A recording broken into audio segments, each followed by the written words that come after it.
வரலாற்று சிறப்புமிக்க ஒரு தீர்ப்பு ஒன்று வந்திருக்கு. தமிழ்நாட்டில் உள்ள ஒட்டுமொத்த மக்களுமே தனக்கு ஏற்பட்ட அநீதிக்கு கிடைச்ச ஒரு நீதியாகவும் தீர்ப்பாகவும் கொண்டாடி வரவேற்று கொண்டாடி தீர்த்திருக்காங்கன்னு தான் நம்ம சொல்லணும். நீதித்துறையின் மீதான ஒரு நம்பிக்கையை திரும்ப துளிர்விடக்கூடிய ஒரு தீர்ப்பாக இது வந்திருக்கு. சாத்தான்குளம் ஜெயராஜ் பனிக்ஸ் அவங்களுடைய கொலை வழக்கில் சம்பந்தப்பட்ட அனைத்து காவல்துறை சார்ந்த அதிகாரிகளுக்கும் மரண தண்டனை விதித்திருக்கிறது நீதிமன்றம். அதுவும் ஒரு மரண தண்டனை இல்லை, 2 மரண தண்டனை, ஒருத்தருக்கு 2 மரண தண்டனை. அப்போ ஒரு மரண தண்டனை அப்படின்னாலே கொலை செஞ்சுருக்கான் அல்லது ஏதோ ஒரு பாதக செயல் செஞ்சுருக்கான், மன்னிக்க முடியாத குற்றம் அப்படிங்கிறதுனால தான் மரண தண்டனை கொடுப்பாங்க. ரொம்ப ரேர் தான் மரண தண்டனை அப்படிங்கிறது. அப்போ 2 மரண தண்டனை அப்படின்னாக்கா அந்த கொலை செய்யக்கூடியதையும் தாண்டி இன்னும் கொடூரமான செயல் ஏதாவது இருக்குமா?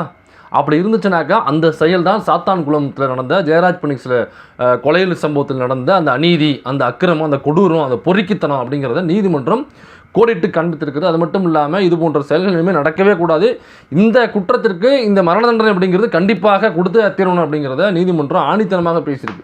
அதனால் தீர்ப்பு என்னென்ன கொடுத்துருக்காங்க. அது மட்டும் இல்லாமல் அன்றைய காலகட்டத்தில் எடப்பாடி பழனிசாமி அவர்கள் எவ்வளோ லெத்தாலஜியாக செயல்பட்டார், எடப்பாடி பழனிசாமி அன்னைக்கு விட்ட அறிக்கை என்ன, அப்புறம் இந்த ஜெயராஜ் பனிக்ஸ் சம்மந்தப்பட்ட வழக்கு மட்டும்தான் எடப்பாடி பழனிசாமி ஆட்சியில் நடந்ததா? அது இல்லை, இன்னும் நிறைய சம்பவங்கள் நடந்துச்சு. அப்போ இதே மாதிரி இன்னும் அப்போ என்ன சம்பவம் நடந்துச்சு, இந்த தீர்ப்பு என்ன குறிப்பிட்டிருக்காங்க அப்படிங்கிறதா இந்த வீடியோவில் நம்ம பார்க்க போகிறோம்.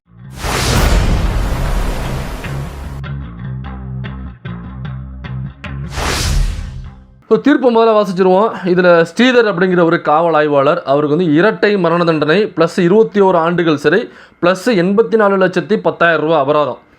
ரெண்டாவதாக அவர் தான் A1. ரெண்டாவதாக A2 பார்த்தீங்கன்னா பாலகிருஷ்ணன் உதவி ஆய்வாளர், இரட்டை மரண தண்டனை அவருக்கும் 8 ஆண்டு ப்ளஸ் 8 ஆண்டு சிறை ப்ளஸ் 84,10,000 ரூபா அபராதம். A3 ரகு கணேஷ் சார்பு ஆய்வாளர், இரட்டை மரண தண்டனை அவருக்கும் ப்ளஸ் 18 ஆண்டுகள் சிறை ப்ளஸ் 52 லட்சம் அபராதம். நாலாவது A4 பார்த்தீங்கன்னா முருகன் தலைமை காவலர், இரட்டை மரண தண்டனை ப்ளஸ் 11 ஆண்டு சிறை ப்ளஸ் 52 லட்சம் அபராதம். A5 சாமதுரை காவலர், இரட்டை மரண தண்டனை ப்ளஸ் 8 வருஷம் சிறை ப்ளஸ் 2,25,000 அபராதம். A6 முத்துராஜ் தலைமை காவலர், இரட்டை மரண தண்டனை 11 வருடம் 32 லட்சம். செல்லதுரை காவலர் செல்லதுரை, இரட்டை மரண தண்டனை 8 வருடம் சிறை. தாமஸ் பிரான்சிஸ் தலைமை ஆய்வாளர், இரட்டை மரண தண்டனை 11 ஆண்டு சிறை ப்ளஸ் 40,46,000 ரூபா அபராதம். வெயில்முத்து காவலர், இரட்டை மரண தண்டனை 8 ஆண்டுகள் சிறை, அவருக்கு ஃபைன் எதுவும் கிடையாது. அடுத்ததாக A10 வந்து பால்துறை சிறப்பு துணை ஆய்வாளர், அவர் இறந்துட்டார், அதனால் அவருக்கு தண்டனை எதுவும் அறிவிக்கலை. அதனால் இந்த தண்டனை வந்து இவ்வளோ சிறப்பான தண்டனையாக இன்றைக்கி கொடுத்துருக்காங்க. உண்மையிலே நீதித்துறை வந்து ஏதோ பட்டு போயிடுச்சு, நீதித்துறையில் உள்ள எல்லாருமே மோசமானவர்கள் அப்படிங்கிறத தாண்டி அதில் சின்னதாக ஒரு தண்ணியை விட்டு இல்லைங்க நீதித்துறை உயிரோடு இருக்குது பாருங்கள், பச்சை பசேல்னு முளைச்சி வருது பாருங்கள் அப்படிங்கிறதுக்கான ஒரு ஆதாரமாக ஐயா முத்துக்குமார் அவர்கள், அவர் தான் நீதிபதி ஐயா முத்துக்குமார் அவர்கள் கொடுத்த அற்புதமான ஒரு தீர்ப்பு. ஒட்டுமொத்த தமிழ்நாடுமே வெடி வெடித்து கொண்டாடுறாங்க அந்த தீர்ப்பை. ஏன்னாக்கா அன்றைய காலகட்டத்தில் அது என்ன நடந்துச்சுனாக்கா சாத்தான்குளத்தில் அந்த லாக்டவுன் சமயத்தில் நடந்த சம்பவம். ஸோ அப்போ ஜெயராஜ் பனிக்ஸ் அப்படிங்கிறவங்க அப்பா மகன் 2 பேரையும் கைது பண்ணி கூட்டு போகிறாங்க. அங்கே உள்ள காவல்துறை சார்ந்தவங்க கூட்டு போய் போலீஸ் ஸ்டேஷனில் வச்சு விடிய அடிக்கிறாங்க. விடிய அடித்ததில் அவங்களுடைய உடல்நலம் ரொம்ப குன்றி போய் அதுக்கப்புறம் ஹாஸ்பிட்டலுக்கு கொண்டு போகும்போது அங்கேயே இறந்து போயிட்டாங்க, அடிக்கும்போது இறந்து போயிட்டாங்க. அப்படின்னா சம்பவம் என்னென்னா, அடிக்கும் பொழுது அவங்க கைது பண்ணி கூட்டு போயிட்டாங்க. கைது பண்ணதுக்கு அவங்க வீட்டில் சொல்லி சொந்தக்காரவங்க எல்லாருமே வந்திருக்காங்க. அதுக்கப்புறம் அடித்ததில் கைலி கட்டியிருந்திருக்காங்க. விடிய அடித்தது என்னன்னாக்கா அந்த கைலி வந்து ஃபுல்லாக ரத்தம் ஆயிடுச்சு. அவங்களுக்கு கைலி சட்டை வந்து முழுக்க அந்த ஒரு பெஞ்சு மாதிரி போட்டு அதில் குப்புற படுக்க போட்டு கையை காலெலாம் கட்டி அவங்க லிட்டரலாக படுக்க போட்டு அடித்ததில் பின்னாடி பட்டக்ஸில் உள்ள முதுகில் உள்ள தோலெல்லாம் உறிஞ்சிருச்சு. அந்த அடித்த ராடோட அந்த தோல் வந்து இந்த ராடில் வந்து தோல் இருந்ததா அப்போ சொன்னாங்க. அப்போ அந்த தோலே முழுசாக உடம்புல இல்லை, பின்னாடி பட்டக்ஸ்லாம் சுத்தமாக ஒன்றுமே இல்லை, அவருக்கு அடித்ததில் சுத்தமாக தோலே இல்லை. இப்போ ஃபுல்லாக ரத்தமாகி அந்த நம்ம வீடு துடைக்கும் பொழுது தண்ணியை போட்டு துடைப்பாங்க இல்லைங்களா, அப்போ பார்த்தீங்கன்னா புழிஞ்சு விடுவாங்கள்ல, அந்த மாதிரி ரத்தத்தை திரும்ப புழிஞ்சு விட்டு அந்த துணியை மேலே போட்டு அடிச்சிருக்காங்க. அதற்கப்புறம் துணியை பயன்படுத்தவே முடியாது, இதுக்கப்புறம் புளியவே முடியாது அப்படிங்கிற நேரத்தில் தான் வந்து இன்னொரு கைலியை வெளில வச்சுட்டு அவங்களுடைய சொந்தக்காரங்க நின்றுருக்காங்க. திரும்ப அந்த கைலியை பயன்படுத்த முடியாத அளவுக்கு, திரும்ப புளியவே முடியாது அந்த கைலியை அப்படிங்கிற அளவுக்கு தான் அந்த கைலியை எடுத்துகிட்டு திரும்ப வேறு ஏதாவது ட்ரெஸ் இருக்கான்னு பார்க்கும்பொழுது அவங்க சொந்தக்காரங்க ட்ரெஸ் வச்சு நின்றுருக்காங்க அங்கே போலீஸ் ஸ்டேஷனில். திரும்ப அந்த போலீஸ் வந்து அந்த துணியை கொண்டாந்து மாற்றி விட்டுட்டு அந்த துணியை போட்டு திரும்ப அடிச்சிருக்காங்க. அப்படியே ரொம்ப கொடூரமான ஒரு சம்பவம் அது. நீங்கள் நம்மளாம் யோசிச்சா பார்க்க முடியாது. இவ்வளோ ஒரு கொடூரமான ஒரு சம்பவம், ஒரு செயல் வந்து நடக்குமா? அதுவும் காவல்துறை ஆய்வாளர்கள் ஒரு கவர்மெண்ட்டில் முக்கியமாக சட்டத்தை பாதுகாக்கக்கூடிய இடத்துல இருக்கிறவங்க, மக்களுக்கு பாதுகாப்பு தரக்கூடிய இடத்துல இருக்கிறவங்க, அப்படி அந்த மக்களையே கொண்டு வந்து ஏன் அப்படி அடித்து சாகடிக்கணும் அப்படிங்கிற கேள்வி அப்போயே தொத்துக்கிட்டு இருந்துச்சு. அப்போ அந்த சம்பவம் நடக்கும் பொழுது நம்ம எடப்பாடி பழனிசாமி அவர்கள் இவங்க செத்து போயிட்டாங்க, அடிச்சதில் செத்து போயிட்டாங்க. அது எடப்பாடி பழனிசாமி அவர்கள் என்ன அறிக்கை கொடுக்குறாருன்னா, அவங்க லாக்அப் டெத் ஆகலை, அதாவது போலீஸ் ஸ்டேஷனில் கொண்டு போய் வச்சு அடித்ததனால் அவர்களுடைய மரணம் ஏற்படல, அப்படி ஒரு சம்பவமே நடைபெறலை, அவங்களுக்கு வந்து எந்த ஒரு தொந்தரவும் எந்த ஒரு கொடுமையும் நடைபெறவே இல்லை, அவர்கள் மீது எந்த ஒரு தாக்குதலும் நடைபெறவே இல்லை. அவங்க எப்படி செத்தாங்கனாக்கா, ஒருத்தர் வந்து மூச்சு திணறலால் உயிரிழந்தார், இன்னொருத்தர் உடல்நலக் குறைவால் உயிரிழந்தார். அவங்க அப்பா வந்து உடல்நலக் குறைவால் உயிரிழந்தாங்களாம். பையன் இருக்கா அப்படின்னா பெனிக்ஸு, அவர் வந்து மூச்சு திணறல் ஏற்பட்டு இறந்து போனாப்லையா. இது எப்படி இருக்குனாக்கா, அந்த குஜராத்தில் உள்ள பாடப்புத்தகத்தில் ஒன்று வச்சுருந்தானுங்க, காந்தி வந்து வயிற்று வலியால் செத்து போனார் அப்படின்னு. அதே மாதிரி தான், அதற்கு ஈக்குவலண்ட்டான ஒரு அறிக்கையை தான் எடப்பாடி பழனிசாமி அவர்கள் வெளியிட்டார். அந்த அறிக்கையை படிக்கும் பொழுது அது எதோ எச்ராஜா எழுதி கொடுத்த அறிக்கை மாதிரியே நமக்கு இருக்கும். மூச்சு திணறலால் உயிரிழந்தார் அப்படின்னு ஒரு முதலமைச்சர், ஒரு சம்பவம் நடந்திருக்கு. அந்த ஊர் மக்களுக்கு தெரியும்ல என்ன நடந்துச்சுன்னு, அங்கே உள்ள எதிர்க்கட்சிகளுக்கு அமைப்புகளுக்கு என்ன நடந்துன்னு தெரியும்ல. இந்த சம்பவம் எப்படி வெளியில் வந்துச்சு, இதற்கு யார் சாட்சி சொன்னாங்க அப்படின்னாக்கா, ரேவதி அப்படிங்கிற ஒரு பெண் போலீஸ் ஒருத்தவங்க அந்த ஸ்டேஷனில் இருக்கிறவங்க, அவங்க தான் சாட்சி சொல்கிறாங்க. ஆமாம் நடந்தது உண்மை, உள்ளே இவங்கெல்லாம் போட்டு அடித்தாங்க. அதில் ஸ்ரீதருங்கிற ஒரு ஒன்று இருக்குது பார்த்தீங்களா, அவர் என்ன சொல்கிறாருன்னா, அடிக்கும் பொழுது நம்மளுக்கு வந்து அடித்து பழகிறதுக்கு அப்பனும் மகனும் கிடச்சிருக்காங்கடா அப்படின்னு சொல்லியே அந்த காவல்துறை நபர்களை சார்ந்தவங்களை அடித்து பழகுங்க அப்படின்னு சொல்லி அவங்கள அடித்து லிட்டரலாக அடித்தே கொலை செஞ்சுருக்காங்க. அதற்கான தீர்ப்புகள் தான் இருக்குது. சரி, இது அதிமுக பீரியடில் மட்டும் தான் நடக்குமா? ஏன் திமுக பீரியடில் வந்து இந்த மாதிரி லாக்அப் டெத்துகள் நடக்கலையே? அஜித்னு ஒருத்தர் வந்து சமீபத்தில் இறந்து போனாப்லையே. ஆமாம், இறந்து போனார், எல்லாருக்குமே வருத்தம் தான். இதோ அதிமுக சம்பவத்தை பீரியடில் மட்டும் தான் நடக்கும், திமுக பீரியடில் அப்படி ஒரு சம்பவமே நடக்காது அப்படின்னு நம்ம சொல்லவே இல்லை. ஏன் திமுக பீரியட் மட்டும் இல்லை, நீங்கள் எல்லா பீரியடுமே எடுத்துக்கங்க, காமராஜர் பீரியட் எடுத்துக்கங்க, எம்ஜிஆர் பீரியட் எடுத்துக்கங்க, ஜெயலலிதா பீரியட் எடுத்துக்கங்க, அதுக்கு முன்னாடி உள்ள பீரியட் எடுத்துங்க, அல்லது நீங்கள் எதை வேணாலும் எடுத்துங்க. நீங்கள் ஒட்டுமொத்த உலகத்துலையுமே சிறப்பான ஆட்சி ஒரு நாட்டில் நடந்துக்கிட்டு இருக்குன்னு ஏதோ ஒரு நாடை நீங்கள் கை காட்டுவீங்கள்ல, அந்த நாட்டில் போய் பார்த்தீங்கன்னாக்கா அந்த நாட்டிலையும் இதே போன்ற சம்பவங்கள் நடைபெறும். முன்னேறிய நாடுகள்லையுமே இதே மாதிரி லாக்அப் டெத்துகள், போலீஸ் அடித்து மரணம் அடைகிறது, அல்லது திருட்டு சம்பவங்கள், கொலை சம்பவங்கள், அல்லது பாலியல் தொந்தரவுகள் அப்படிங்கிறது எல்லா நாட்டிலையுமே எல்லா மாநிலங்களிலுமே நடக்கக்கூடிய ஒரு சம்பவங்கள் தான், நடக்கக்கூடாதுங்கிறது என்னோட எண்ணம்.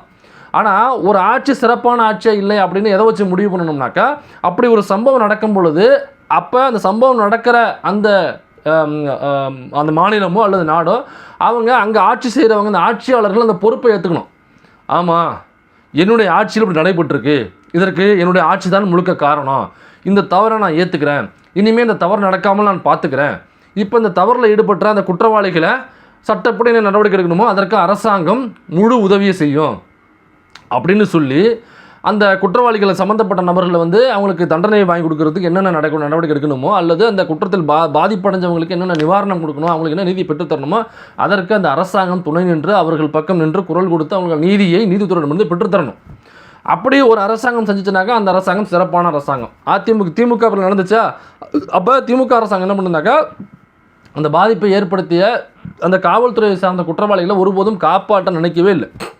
அப்போ நடந்திருக்கு அந்த குற்றவாளிகள் யாருப்பா, வழக்கு போடுங்க, உள்ள தூக்கி வைங்க, நேர நீதிமன்றத்தில் அனுப்புங்க, சட்டம் பார்த்துக்கிட்டோம், என்ன தண்டனையாவது கொடுக்கட்டும், பாதிக்கப்பட்டவங்க நிவாரணம் கொடுக்கணுமா கொடுங்க, அவங்க வீட்டில் வேலை கொடுக்கணுமா கொடுங்க, அவங்களுக்கு என்ன செய்யணுமோ அதை செய்யுங்க அப்படின்னு சொல்கிறது திமுக அரசாங்கம். ஆனால் அதிமுக பிரிவில் பாருங்கள், இப்படி ஒரு சம்பவம் நடக்கும் பொழுது அந்த பொறுப்பேற்றுக்கக்கூடிய இடத்துல இருக்கக்கூடிய எடப்பாடி பழனிசாமி என்ன சொல்கிறாருனாக்கா, இல்லை அவங்க வந்து காவல்துறையை சார்ந்தவர்கள் தாக்கியதால் அவர்களுக்கு இந்த மரணம் ஏற்படல, அவங்களுக்கு இந்த சம்பவம் மரணம் ஏற்பட்டது வந்து ஒருத்தருக்கு வந்து உடல்நல குறைவு, இன்னொருத்தருக்கு மூச்சு திணறல்.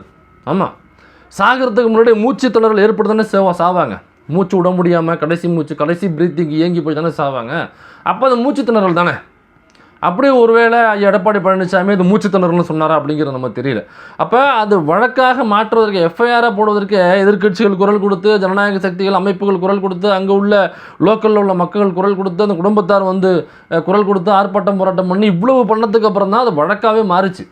அப்போ எடப்பாடி பழனிசாமி என்ன சொன்னார்னா, இல்லை லாக்டவுன் சமயம் கடையை மூடுறதுக்கான நேரத்தை தாண்டி அவங்க கடையை திறந்து வச்சுருந்தாங்க, அப்போ மூட சொன்னதுக்கு மூட முடியாதுன்னு பிரச்சனை பண்ணாங்க அவங்க அப்படின்னு சொன்னார். அப்புறம் சிசிடிவி ஃபுட்டேஜ் எடுத்து பார்த்தாங்க, சிசிடிவி ஃபுட்டேஜில் அப்படி ஒரு சம்பவம் அங்கே நடைபெறவே இல்லை.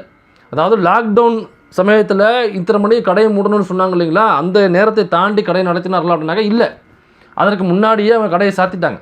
அப்போ அங்கே நடந்த சம்பவமே வேறு. அப்போ அதிமுக எடப்பாடி பழனிசாமி இது எதையுமே பார்க்காம நம்ம அரசாங்கத்தில் ஒரு சம்பவம் நடந்துருச்சு. என்னக்கா காவல்துறையை சார்ந்தவர்களுக்கு அமைச்சர் யாருனாக்கா முதலமைச்சர் தான் காவல்துறைக்கு அமைச்சர். அப்போ இப்படி ஒரு சம்பவம் நடந்துருச்சுன்னா அதை பொறுப்பேற்றுக்காமல் தட்டி கழிச்சு ஒட்டுமொத்த மீடியாவையும் கைக்குள்ளே வச்சுக்கிட்டு தன்னுடைய அல்லக்கைகளை விட்டு பேச விட்டு இது உடல்நலக் குறைவால் இறந்தார்கள் அப்படின்னு இந்த சவுக்கு சங்கரம நாளில் பேச விட்டோம்னாக்கா மக்கள்கிட்ட நேரடியாக செட் பண்ணலாம். அப்போ நம்மளுடைய ஆளுமையின்மையை மக்கள்கிட்டேருந்து அந்த விஷயத்தை போய் சேர விடாமல் நம்ம ஒரு ஆளுமை எடப்பாடி அப்படின்னு நம்ம கொண்டு போய் சேர்த்துட்டோம்னாக்கா அப்போ தான் மக்கள் நம்புவாங்க. அப்படிங்கிறதுனால அன்றைக்கி என்ன சொன்னார்னாங்க, உடல்நலக் குறைவால் 2 பேரும் உயிரிழந்தாங்க அப்படிங்கிற ஒரு தகவலை சொன்னார். இது மட்டும் இல்லை, தூத்துக்குடி ஸ்டெர்லைட் போராட்டத்தில் 13 பேர் துடிக்க ஒரு காக்கா குருவியை போல் சுட்டு கொண்டாங்கல்ல. அன்றைக்கி என்ன சொன்னாப்புலன்னா, ஐயோ நாங்கள் டிவியை பார்த்து தாங்க தெரிஞ்சுக்கிட்டோம், இப்போ தான் செய்தியை வந்துச்சு அப்படின்னு கொஞ்சம் கூட பொறுப்பேற்றிருக்காமல் கொஞ்சம் கூட வெட்கமே இல்லாமல் சொன்னவர் தான் எடப்பாடி பழனிசாமி. இதெல்லாம் நீங்கள் அன்றைக்கி ஜெயராஜ் பனீசனுடைய கொலை வழக்கில் இவர் கொடுத்த அறிக்கையை பார்த்தீங்கன்னாக்க எச் ராஜாளி கொடுத்த அறிக்கை மாதிரியே இருக்கும். யாராவது ஒரு முதலமைச்சர் இப்படி ஒரு சம்பவம் நடந்துருச்சுங்க, 13 பேர் உங்கள் ஆட்சிக்கு கீழே உள்ள உங்கள் குடிமக்கள் 13 பேர் துடிக்க சுட்டு கொல்ல போட்டிருக்காங்க, உங்கள் காவல்துறை அதிகாரிகள் செஞ்சுருக்காங்க, உங்கள் போலீஸ் டிபார்ட்மெண்ட் பண்ணியிருக்கேன், நீங்கள் என்ன பதில் சொல்கிறீங்கன்னாக்கா நான் டிவி பார்த்தேன்னு தெரிஞ்சுக்கிட்டேன்னாக்கா அப்போ அட்மினிஸ்ட்ரேட்டிவ் இல்லை, அவர்கிட்ட ஒரு மாநிலத்தை ஆளக்கூடிய தகுதி இல்லை. இப்போ அந்த நிர்வாகத்தை எப்படி நிர்வகிக்கிறது, போலீஸ் டிபார்ட்மெண்ட் எப்படி நிர்வகிக்கிறது, எப்படி இந்த கட்டமைப்போடு கொண்டு போகிறது, எப்படி மக்களுக்கு பாதுகாப்பு கொடுக்குறது, மக்களுக்கு ஒரு பிரச்சனை வரும்பொழுது அது எப்படி காவல்துறையை சார்ந்தவர்கள் தவறு செஞ்சாக்க எப்படி அவங்களை தண்டிக்கிறது, டிபார்ட்மெண்ட் எப்படி கைக்குள்ளே வச்சுக்கிறது அப்படிங்கிற எந்த ஒரு துளியும் அறிவில்லாத ஒரு நபர் தான் எடப்பாடி பழனிசாமி அப்படிங்கிறத நம்மளால் இதுலேருந்து புரிஞ்சுக்க முடியும்னு நினைக்கிறேன். இது மட்டும் இல்லை, அன்றைக்கி எடப்பாடி பழனிசாமி ஆட்சியில் இருக்கும்போது பார்த்தீங்கன்னாக்கா பீஃப் சாப்பிட்டதுக்காக கைது பண்ணாங்க. நாகப்பட்டினத்தில் ஒருத்தர் பீஃப் சாப்பிட்டா இன்றைக்கு என்னுடைய உணவு மாட்டுக்கறின்னு சொல்லிட்டு அந்த பீஃப் செஞ்ச சாப்பாடை வச்சுட்டு ஒரு ஃபோட்டோ போடுறார். அப்படி பீஃப் சாப்பிட்டேன்னு சொல்லி ஃபோட்டோ போட்டதுக்காகவே நாகப்பட்டினத்தில் உள்ள நபரை போய் கைது பண்ணது தான் எடப்பாடி பழனிசாமியினுடைய ஆட்சி. அப்போ அன்றைக்கி தான் என்ன பண்ணாங்கனாக்கா விசிகாவில் ஒரு ஆர்ப்பாட்டம் அறிவித்தாங்க, தமிழ்நாடு முழுக்க மாட்டுக்கறி விருந்து அப்படிங்கிறத அறிவித்தாங்க. அது ஒரு போராட்டமாக முன்னெடுத்தாங்க. அப்போ நீ சாப்பிட்டா கைது பண்ணுவியா? இது என்ன பிஜேபி ஆளுகிற மாநிலமா? பிஜேபி கூட்டணியில் தான் இருக்குது. அப்போ அதிமுக தானே ஆளுது, அது எப்படி மாட்டுக்கறி தின்றதுக்காக எப்படி நீங்கள் கைது பண்ணுவீங்க? இது என்ன குஜராத்தா, இல்லை உத்தரப்பிரதேசமா, இல்லை பீகாரா, இல்லை மத்திய பிரதேசமா, இல்லை ஹரியானாவா? இது பிஜேபி ஆளுகிற மாநிலம் இல்லையே, பிஜேபி கூட்டணியில் தான் இருக்குது. அப்புறம் எப்படிங்க தமிழ்நாட்டில் மாட்டுக்கறி தின்னாக்கா கைது பண்ணணும் அப்படின்னு தான் புதுசாக சட்டம் கொண்டு வந்தாங்களா? இல்லை, அதிமுக பிரிவில் கூட அப்படி சட்டம் கொண்டு வரப்படலை. அப்போ மாட்டுக்கறி தின்னதுக்காக ஒரு போஸ்ட் போட்டதுக்காக போய் கைது பண்ணாங்க. அதுக்காக தான் மாட்டுக்கறி விருந்து தமிழ்நாடு முழுக்க நடந்துச்சு. விசிகா தான் ஃபஸ்ட்டு முன்னெடுத்துச்சு. அப்புறம் பல அமைப்புகள் அதை செஞ்சாங்க. அதே மாதிரி கருப்பு சட்டை இந்த இருக்கு பாருங்கள், இந்த கருப்பு சட்டையை போட்டு போனால் கைது. நம்புவீங்களா நீங்கள்? அந்த நம்ம கமலா தேட்டர், சென்னை கமலா தேட்டர் பக்கத்தில் வடவள்ளி சிக்னல் இருக்கும் பாருங்கள், அதுக்கிட்ட போலீஸ் நிற்பாங்க. நான் பார்த்துருக்கேன், போலீஸ் நிற்பாங்க. கருப்பு சட்டையை போட்டு பைக்கில் போனாலும் நடந்து போனாலும் அல்லது இந்த வழியாக யார் கருப்பு சட்டையை போட்டு போனாலும் உடனடியாக நிப்பாட்டி விசாரிப்பாங்க என்ன ஏதுன்னு. எங்கே போகிற, யார் நீ, ஐடி கார்டு எடு, எங்கே வேலை பார்க்குறேன், அமைப்பில் இருக்கியா, உனக்கும் இவங்களுக்கும் தொடர்பு இருக்கா, உனக்கும் ஐஎஸ்ஐஎஸ் அமைப்புக்கும் தொடர்பு இருக்கா, நீ என்ன எதுக்கு எங்கே போயிட்டுருக்க, இப்போ நீ யாரை பார்க்க போகிற அப்படின்னு சொல்லி விசாரணை பண்ணுவாங்க. அப்படியே வாங்க ஸ்டேஷனுக்கு வாங்கன்னு பக்கத்தில் உள்ள வடபழனி ஸ்டேஷனுக்கு கூப்பிட்டு போவாங்க. கேஸ் போடுவாங்க. கருப்பு சட்டை போட்டாக்கா இவ்வளவு பிரச்சனை இருந்துச்சு தமிழ்நாட்டுக்குள்ளே எடப்பாடி பழனிசாமி ஆட்சியில். அதுக்கப்புறம் தான் கருப்பு சட்டை பேரணிங்கிறத நடத்தினாங்க. கருப்பு சட்டை பேரணி ஏதோ பெரியாரிஸ்டுகள் நாங்கள் நிறையா இருக்கோம் அப்படின்னு காமிக்கிறதுக்காக நடத்தப்பட்ட பேரணி கிடையாது ராஜா. கருப்பு சட்டை பேரணிங்கிறது எதுக்காக நடத்தப்பட்டுச்சுன்னா, கருப்பு சட்டை போட்டாக்க கைது எடப்பாடி பழனிசாமி ஆட்சியில். அதற்காக தான் அந்த சமயத்தில் எல்லோருமே கருப்பு சட்டையை போட்டுட்டு டிபியாக வச்சாங்க. ஒரு சோஷியல் மீடியா கேம்பெயினாக வச்சாங்க. அதற்கப்புறம் கருப்பு சட்டை பேரணின்னு ஒன்று ஆரம்பித்து அந்தந்த நகரங்களில் அந்தந்த அமைப்புகள் ஒன்று கூடி கருப்பு சட்டை பேரணி ஒரு டயத்தை வாங்கி கருப்பு சட்டை எல்லாம் கருப்பு சட்டையை போட்டால் கைது பண்ணவில்லை, இப்போ கைது பண்ணு எல்லோரும் கருப்பு சட்டை பேரணியோட வரணும்னு சொல்லிட்டு பேரணி நடத்துகிறாங்க. இப்படியாப்பட்ட ஒரு ஆட்சி தான் எடப்பாடி பழனிசாமியோட ஆட்சி. அப்போ கருப்பு சட்டையை போட்டால் கைது பண்ணணும் அப்படிங்கிற ஒருவேளை அது காவல்துறைக்கு அறிவுறுத்தல் செஞ்சாங்கன்னாக்கா யார் அறிவுறுத்தல் செஞ்சிருப்பா? ஹெச் ராஜா அறிவுறுத்தல் செஞ்சிருப்பார். ஹெச் ராஜா அங்கே பச்சை பார்ப்பான், அவனுக்கு கருப்பு சட்டையை பார்த்தா பிடிக்காது. அப்போ கருப்பு சட்டையை போட்டால் கைது பண்ணணும் அப்படிங்கிற ஒரு மனநிலை யாருக்கு வரும்னாக்கா அந்த தாட்டு ஆர்எஸ்எஸ், பிஜேபி, பார்ப்பானுக்கு வரும். அது எப்படி எடப்பாடி பழனிசாமிக்கு வந்துச்சு? அப்போ எடப்பாடி பழனிசாமி அன்னைக்கு முதலமைச்சர் சீட்டில் உட்காந்துருந்தாலும் அவரை ஆட்டி வச்சது, அவரை ஊக்குவிச்சது, அவருக்கு தேவையான ஆர்டர்களை போட்டது அதற்கு மேலே உள்ள ஹெச் ராஜா போன்ற பிஜேபி தான் அவருக்கு ஆர்டர் போட்டது. கருப்பு சட்டை போட்டால் கைது பண்ணணும்னு நேரடியாக போலீஸுக்கு போடணும் ஆர்டர் போட்டது ஹெச் ராஜா. அப்போ மாட்டுக்கிறதுன்னா கைதுங்கிறது எப்படி எடப்பாடி பழனிசாமி சட்டத்தை எப்படி அதை போலீஸுக்கு அறிவுறுத்தல் செய்வார்? எப்படி போய் கைது பண்ணாங்க அன்றைக்கி போலீஸு? அப்போ ஒருவேளை ஹெச் ராஜா முதலமைச்சராக இருந்தால் தமிழ்நாட்டுக்குள்ளே மாட்டுக்கிறதுனா கைது பண்ணுவாங்க. அப்போ அன்றைக்கி கைது பண்ணாங்கனாக்கா அன்றைக்கி ஆட்சியில் இருந்தது. அப்போ அதிமுக இல்லை, அப்போ பிஜேபி, ஆர்எஸ்எஸ் தான் அன்றைக்கி ஆட்சியில் இருந்திருக்கு. அப்போது ஒரு கட்சி ஒரு ஆட்சி நடத்தும் பொழுது அந்த ஆட்சியில் ஏற்படுற குற்றம் குறைகளுக்கு அவங்க முதல்ல பொறுப்பெடுத்துக்கிட்டு அவங்க பாதிக்கப்பட்டவங்க பக்கம் நின்று குரல் கொடுக்கறது தான் சரியான ஆட்சி. தவறே நடக்காதுன்னு நான் சொல்ல வரல. நடக்கும் பொழுது அந்த அரசாங்கம் யார் பக்கம் நிற்கிது? பாதிக்கப்பட்டவங்க பக்கம் நிற்கிதா, பாதிப்பை ஏற்படுத்தியவங்க பக்கம் நிற்கிதா? பொள்ளாச்சியில் என்ன நடந்துச்சு? பொள்ளாச்சியில் ஐயோ அடிக்காதீங்கண்ணா அப்படின்னு சொல்லிட்டு பெல்ட்டை வச்சு ஒருத்தர் நிற்கிற அந்த அந்த பெண் கதற அந்த வீடியோ நம்ம பார்த்தோம்ல, அதே மாதிரி ஒரு ஹார்ட் டிஸ்க் முழுக்க அந்த வீடியோஸ் இருக்குன்னு சொல்லிட்டு அன்றைக்கி பேப்பர்லாம் வந்துச்சு. அதை போலீஸ்ட்டு ஒப்படைச்சாச்சுன்னு தகவல் வந்துச்சு. அதில் உள்ள மற்ற வீடியோக்கள் எங்கே? அது ஏன் ஆதாரமாக கோர்ட்டுக்கு போகலை? கடைசியில் அந்த ஹார்ட் டிஸ்க்கு கிராஷ் ஆச்சுன்னு சொன்னாங்களே, அது எப்படி கிராஷ் ஆச்சு? அவ்வளோ அலட்சியமாக இருப்பீங்களா? ஏன்னாக்கா அன்றைக்கி அந்த சம்பவத்தில் சம்பந்தப்பட்ட ஒரு நபர் வந்து அதிமுகவினுடைய சிட்டிங் எம்எல்ஏ, இப்போவும் அவர் வேட்பாளராக நிற்கிறார். அவருடைய பையனுடைய உள்ளீடும் அதில் இருக்குது. அவர் தான் முக்கியமான ஒரு குற்றவாளியாக கருதப்படுறாரு அப்படின்னு மிகப்பெரிய தகவல் வந்துச்சு. அது மட்டும் இல்லை, அந்த குற்றத்தில் சம்மந்தப்பட்ட பல பேர் அதிமுக நிர்வாகிகள். அப்போ அவங்க மீது எந்த ஒரு நடவடிக்கையுமே இல்லை. அப்புறம் திமுக போராட்டம் பண்ணி எதிர்க்கட்சிகள் ஜனநாயக சக்திகள் ஆர்ப்பாட்டம் போராட்டம் பண்ணதுக்கு அப்புறம் தான் அதிலே எஃப்ஐஆர் போட்டாங்க. அப்போ இப்படியாப்பட்ட சம்பவங்கள் நடக்கும் பொழுது நீங்கள் பொறுப்படுத்திக்கிட்டு குற்றம் பாதிக்கப்பட்டவங்க பக்கம் நின்று குரல் கொடுக்க, நீதி குரல் கொடுக்காமல் குற்றத்தை ஏற்படுத்தியவர்கள் தன் கட்சியை சார்ந்தவர்களாக இருக்கும் பட்சத்தில், அல்லது தன்னுடைய மகனாக இருக்கும் பட்சத்தில், அல்லது தன்னுடைய கட்சி நிர்வாகிகளாக இருக்கும் பட்சத்தில், அல்லது ஒரு காவல்துறையை சார்ந்தவர்கள் இருக்கும் பட்சத்தில், அல்லது தன்னுடைய அரசாங்க ஊழியர்கள் இருக்கும் பட்சத்தில் அவர்களை காப்பாற்றுகிற வேலையை ஒரு கட்சி பண்ணுது, அதிமுக போன்ற கட்சி பண்ணுனாக்கா அந்த கட்சியை எப்படி நம்ம ஆதரிக்க முடியும்? எப்படி நான் இப்படியாப்பட்ட ஒரு கட்சிக்கு என்ன மயிருக்கு நான் ஓட்டு போடணும்னு கேட்குறேன். நீ மக்கள் பக்கம் நிற்க மாட்டேன், பாதிக்கப்பட்டவன் பக்கம் நிற்க மாட்டேன், உன் பையனை காப்பாற்றுவேன் அந்த குற்றவாளியை, அல்லது அரசாங்க ஊழியராக இருந்தால் அவனை காப்பாற்றுவேன், உன் கட்சிக்காரன் இருந்தால் அவனை காப்பாற்றுவேனாக்கா என்ன மயிருக்கு நான் அவனை ஓட்டு போடணும்? இதே வேலையை தானே டிவிக்கேவும் பண்ணுது. 41 பேரை கொண்டுட்டு ஓடும் பொழுது திமுக தான் காரணம், செந்தில் பாலாஜி தான் காரணம்னாக்கா, ஏன்னா யார் காரணங்கிறது மக்கள் தெரியுது, மக்கள் பார்க்குறாங்க. விசாரணையில் போய் சொல்லுங்க, திமுக தான் காரணம் போய் சொல்ல சிபிஐ விசாரணையில். அப்போ அதை பொறுப்படுத்திக்கணும். நீ உன் கூட்டத்தில் சம்பவம் நடந்திருக்கு, பொறுப்படுத்திக்காமல் ஒரு புறம்போக்க நான் எதுக்கு ஓட்டு போட்டு ஆதரிக்கணும்? இப்போ நாளைக்கு ஒரு பிரச்சனை நடக்கும்போது நீ இப்படி தானே பொறுப்படுத்திக்காமல் ஓடி போவேன். அங்கே எப்படி எடப்பாடி பழனிசாமி பொறுப்படுத்திக்காமல் ஓடி போனாரோ அதே மாதிரி இங்கே நீயும் பொறுப்படுத்திக்காமல் ஓடி போயிருக்க. அதனால தான் சொல்கிறேன், நீங்கள் வந்து சரி அதிமுக சரியில்லை ஓட்டு போடல, சூப்பர். நீங்கள் டெல்லியில் எனக்கு புதுசாக ஒருத்தர் வர்றாரு, அவர் ஓட்டு போடணும்னாக்க அவரும் எடப்பாடி பழனிசாமி தான். அவர் இன்னொரு எடப்பாடி பழனிசாமி தான் நம்முடைய டிவிகே விஜய் அவர்கள். அப்போ நீங்கள் எடப்பாடி பழனிசாமி ஓட்டு போடுறதும் ஒன்று தான், நீங்கள் டிவிகேக்கு ஓட்டு போடுறதும் ஒன்று தான். ஒரு தவறு நடக்கும் பொழுது பொறுப்படுத்திக்காமல் ஒரு புறம்போக்கு எப்படி ஓட்டு போட்டோன்னா என்ன மயிருக்கு வந்து உட்கார வைக்கணும்? அப்போ ஒரு தவறு நடந்துருச்சு தன்னுடைய ஆட்சியில் அப்படின்னாக்கா அதுக்கு பொறுப்படுத்திக்கணும். அது எப்படி டிவியை பார்த்து தெரிஞ்சுக்கிட்டேன்னு சொல்கிறது? இல்லை அவங்க இதனால் சாகலை, மாரடை பழம் செத்தாங்க அப்படின்னு பொய் சொல்கிறது. இதே மாதிரி தான் நம்ம தாவேக்கா தற்குறியான்ஸு 41 பேர் செத்து போனாங்க. பொறுப்படுத்திக்கிட்டியா? 41 பேர் செத்து போனதுக்கு என்ன காரணம் சொன்னான்? நாங்கள் காரணம் இல்லைங்க, திமுக தாங்க காரணம், இந்த சக்தி திமுக தாங்க காரணம், பாலாஜி ஒரு செந்தில் பாலாஜி தாங்க காரணம், துணை முதலமைச்சர் தாங்க காரணம், அன்பில் மகேஷ் காரணங்க, முதலமைச்சர் காரணங்க, இவங்க தாங்க வந்து ஒரு பொம்பளை சொல்லுது துண்டை போட்டு நெரிச்சாங்கன்னு. திமுக துண்டை போட்டு கழுத்து பிடிச்சி நெரிச்சு கொண்டாங்க. இப்போ சிசிடிவி ஃபுட்டேஜ்லாம் தெரிஞ்சிருக்கும்ல. அப்போ திட்டமிட்ட சதி தானே அது.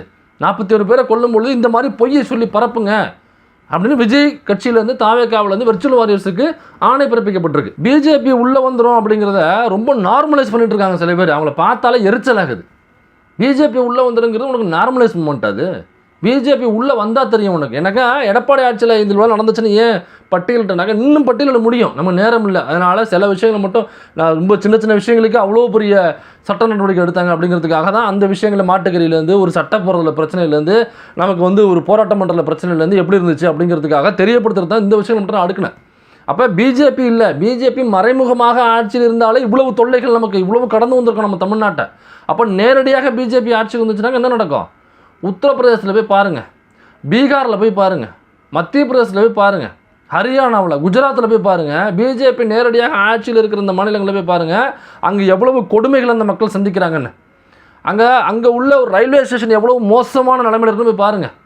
அங்கே உள்ள கிராமங்கள் எவ்வளவு பின்தங்கிய நிலைமையில் இருக்குன்னு போய் பாருங்கள். அங்கே உள்ள நகரங்கள் எப்படின்னு போய் பாருங்கள். நீங்கள் இதெல்லாம் போய் பார்த்தா தான் உங்களுக்கு தெரியும். ஏதோ பிஜேபி உள்ளே வந்து இந்த இவன் இருக்காங்க, சவுக்கு சங்கரும் ஃபெலிக்ஸும் ஒரு தடவை உட்காந்து பேசுகிறாங்க. பிஜேபி உள்ளே வந்துடும் சொல்கிறாங்க. ஃபெலிக்ஸ் ஏன் பிஜேபி உள்ள நம்ம பார்த்துக்க மாட்டோமா? இவர் நொட்டுவார். இவர் ஒரு பதிவு போடுறான் அப்படி சொன்ன அந்த பரதேசி, நான் இப்போ குஜராத்தில் வந்து அமித்ஷாவுடைய பாதுகாப்பில் இருக்கேன், இப்போ என்ன வந்து தூக்கி பாருங்கடா அப்படின்னு சொல்லிட்டு ஒரு பதிவு போடுறாப்புல, போஸ்ட் போடுறாப்புல.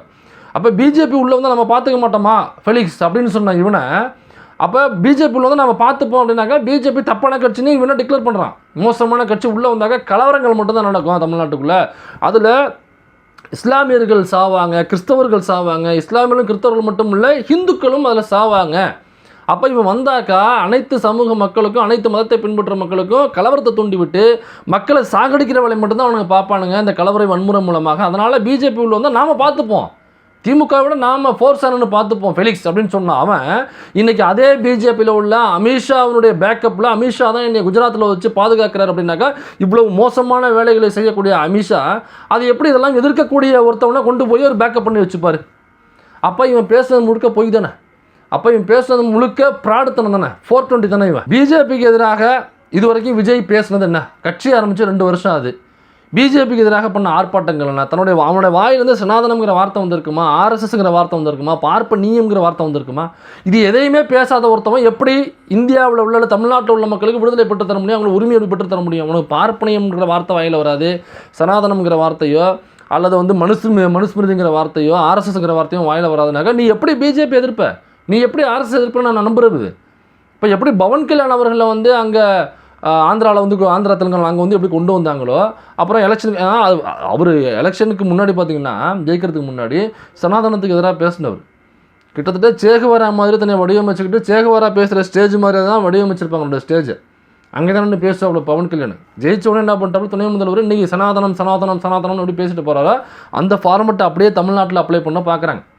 அதனால் இப்போ இந்த தீய சக்தின்னு சொல்கிறாங்களே, பிஜேபி எதிர்த்து எவன் பேசலையோ, பிஜேபியுடன் எவன் மறைமுகமாகவோ நேரடியாக கூட்டணி வச்சுருக்கானோ அவன் தான் தீய சக்தி. அப்போ நேரடியாக கூட்டணி வச்சுருக்க அதிமுக தீய சக்தி. அதே மாதிரி பிஜேபியை பற்றி வாயே திறக்காத திருப்பரங்குன்றது விஷயத்தில் நீங்கள் வாய் திறக்கலை. அப்போ பிஜேபி விஷயத்தை பற்றி வாயே திறக்காத, பிஜேபி எதிர்க்காத, பார்ப்பனியத்தை அரசு எதிர்க்காத விஜய் தான் தீய சக்தி, டிவிக்கு தான் தீய சக்தியை தவிர பிஜேபியை நேரடியாக எதிர்க்கிற, பார்ப்பனியத்தை ஆர்எஸ்எஸ்ஸை நேரடியாக எதிர்க்கிற திமுக தமிழ்நாட்டின் தூய சக்தி.